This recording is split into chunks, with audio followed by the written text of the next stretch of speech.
අපි යනවා බදරවිල ලොකු අම්මා පුතේ රවුමත් ගන්න. ඉස්සෙල්ලාම බදරවිල ගිහිල්ලා මෙයාට ඕන මොනවද කියලා බලමු. අපි ඉස්සෙල්ලා ඔන්න ඊපස්වට මොනවද වෙන්නේ? ඊපස්සේ තරගවල කරා. ඉතින් මොනවද වෙන්නේ ඔක්කොම ගන්නවා. ගිහිල්ලා බලමු මොනවද ගන්න කියලා. අනිත් මේ අපි යන ගමන් ඉන්නේ මේ තමයි පාරේ දෙපැත්ත. හරිම ලස්සනයි. ඉතින් මම හරි ආසාවෙන් තමයි මේ කාලේ ගත කරන්නේ.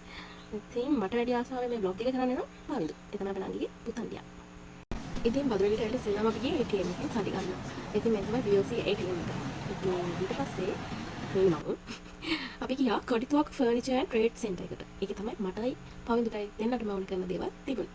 ඉතින් අපි මෙහෙම ඇතුළට යනකොට මෙයාට හම්බෙන තරංගලේ නම් ඉස්සරහම තිබ්බා. පස්සේ මේක ඇතුලේ දෙයියනේ තියෙන දේවල්. මේක ඇතුලේ නැති දේවල් නැද්ද මන්ද? ඉලෙක්ට්‍රික් බඩු තියෙනවා, රැක් තියෙනවා, ලයිට්ස් තියෙනවා.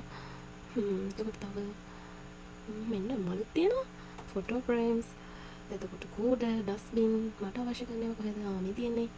මට ඕන කරන්නේ මෙන්න මේ වගේ බාස්කට්. අපි බලමු මට ඕන බාස්කට් එක පවිඳු නම් වැඩ පටන් අරන් තෝරන්න. එහෙනම් අපි බලමු බාස්කට් එක මට මේ තියෙන්නේ.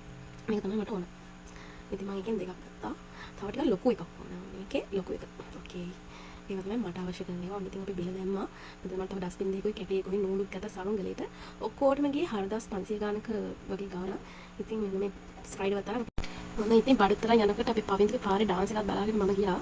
ඉතින් උගුර ඉවරයි ළමයි. එහෙට එන්න මෙහෙට එන්න අල්ල ගන්න අත අල්ල ගන්න කියලාම දැන් චුට්ටක් කන්ට්‍රෝල් එක යනවා.